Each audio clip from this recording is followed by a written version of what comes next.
You're watching once again a YouTube video presentation of the University of Wyoming Center on Aging. I'm Scott Veach. I'm your host, and on this program we'll be discussing topics of interest for caregivers of loved ones with dementia. We hope that you will subscribe to the channel and you'll hit that thumbs up like button. Both of those actions help the channel to grow and allow us to reach more people. And if you'll tap that notification bell, you'll be alerted each time we upload a new program. And now, this is Once Again. We welcome you to part two of our conversation today on Once Again. Our guest, if you were with us in part one, Kent Shurtleff from the Kinnear-Riverton area in Wyoming. We had kind of an introductory chat in part one. Here in part two, we're going to kind of get into how he and I met, the roles and the challenges that we faced being caregivers for our wives. Thanks again, my friend, for your time being here today. My pleasure. So both your wife, Minnie, and my wife, Mona, were diagnosed with dementia. Now, did she have an Alzheimer's diagnosis, or? Initially, she didn't. It was frontal lobal dementia. Frontotemporal? Yeah, something like that. But anyway, that lasted just... Let me back up just a second. I was done with my job, or I resigned in 2014, and that was exactly the same year that she was diagnosed with Alzheimer's. And I didn't really know what that meant at the time, and but I knew that we had something to face that neither one of us really knew anything about, you know. And then where we live on a farm in outside of Kinnear, and I live really close to my youngest son and his wife and their family. And his wife is a nurse, and she pulled me aside and said, "Kent, I don't think Minnie is taking her medication correctly." She had been watching, and I was kind of oblivious to this thing a little bit. I was still busy and still working, and I didn't look at the technical or the minuscule stuff that was going away.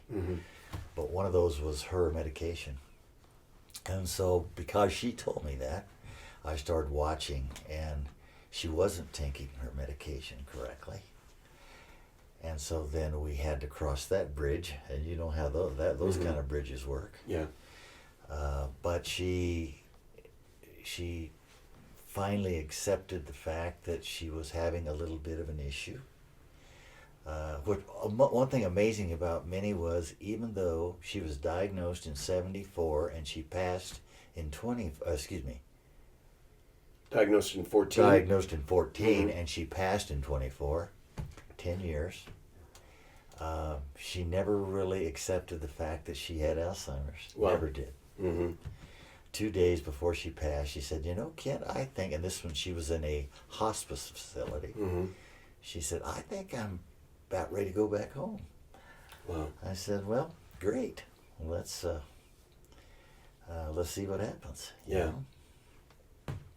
So that's kind of how that works. Yeah, for me, my wife was diagnosed all the way back in 2007, and she battled it for 15 years before she passed in December of 21.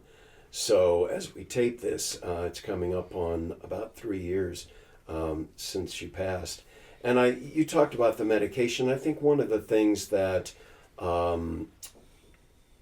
that I began to notice is, because she was really sharp, very intelligent woman, and she was the secretary treasurer of our homeowners association, and she just said, I don't want to do this anymore. It's too much for me. It's too hard." And I thought, well, you've been doing it for 6-7 years. I mean, it has been a problem, and some things like that. And she began to have difficulty. She was a great cook, and she was having difficulty making recipes that she had made forever, following recipes, and so those things were kind of the tip-off. And so I first took her to our family doctor, who, by the way, was a family friend, so that made it easier. But took her to the doctor, and that began a whole series of tests.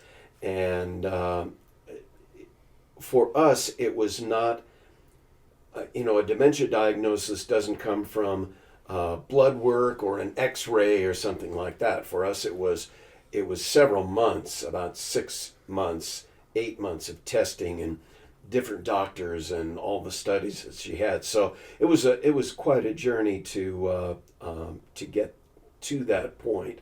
We were the same. Yeah, We were the same. When we went to the doctors, nobody knew for sure, and so she did this testing. mm-hmm. We did some testing in Riverton,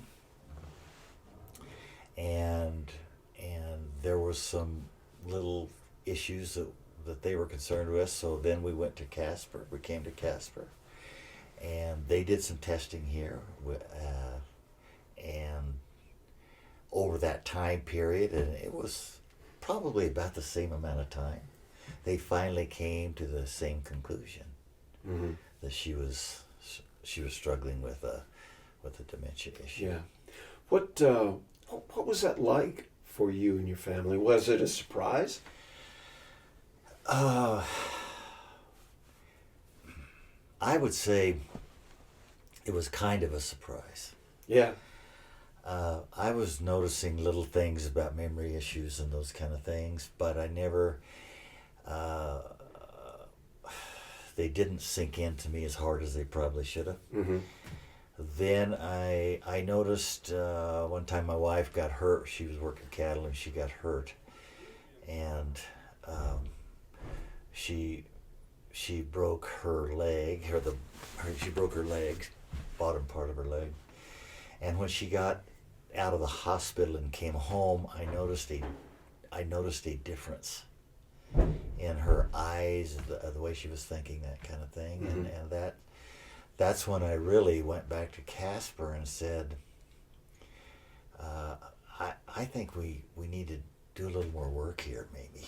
Yeah. And they did.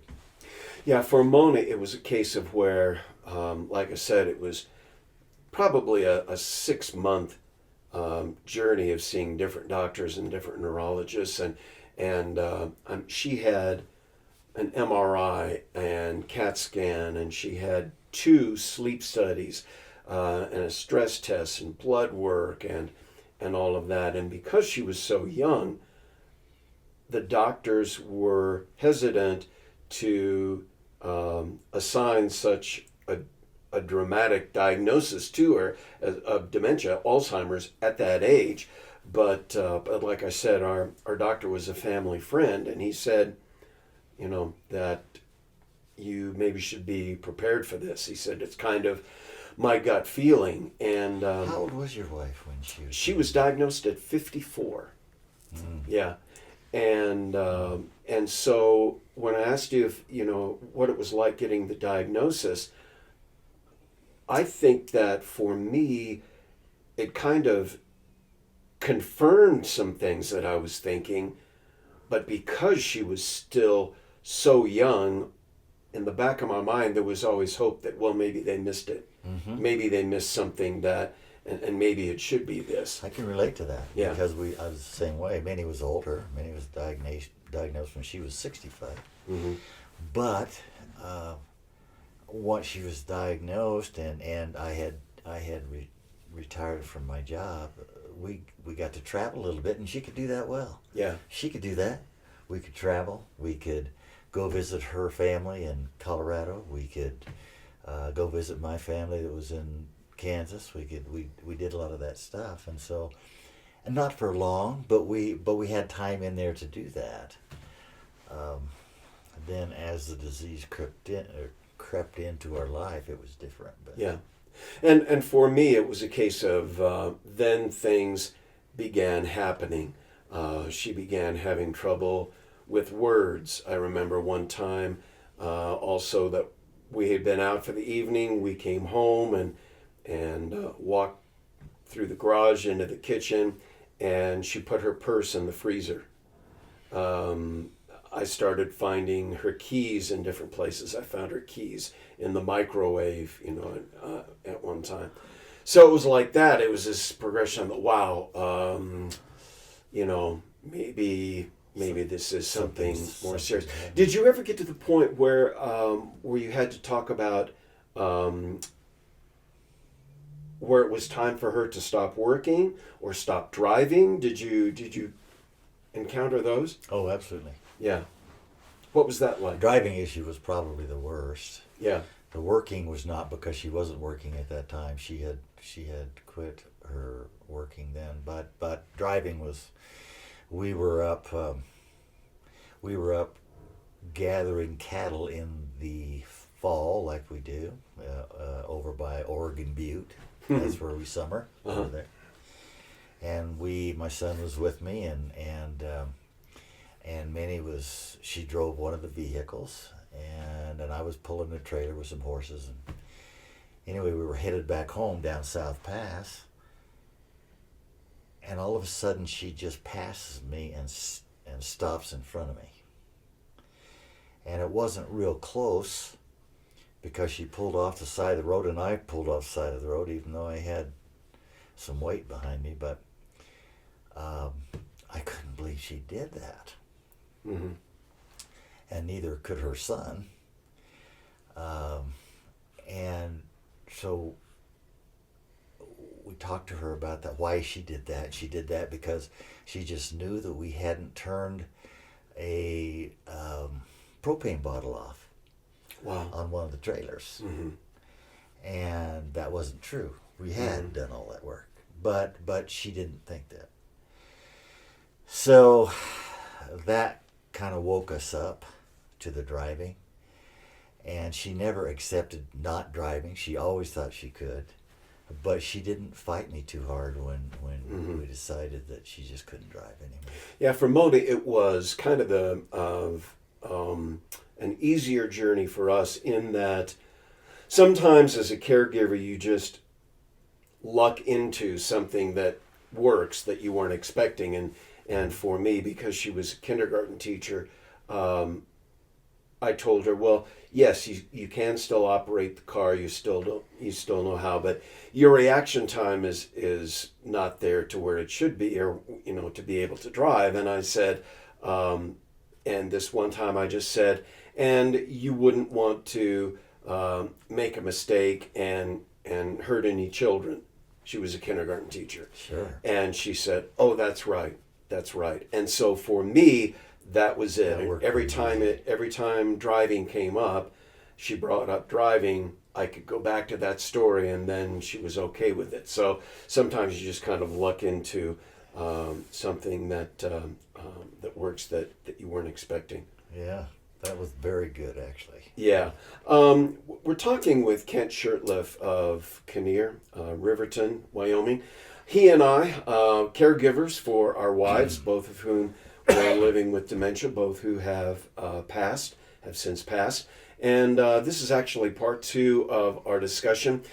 We're going to take a break now. We'll come back with part 3. If you're watching part 2 as it's posted, it'll be posted a couple of weeks later after this one. And we're going to be talking about what it's like to be a husband caring for a wife with dementia. We're going to do that on our next edition of Once Again. You've been watching Once Again, a YouTube video presentation of the University of Wyoming Center on Aging. We hope, if you haven't done so already, that you'll subscribe to the channel and hit that thumbs up like button.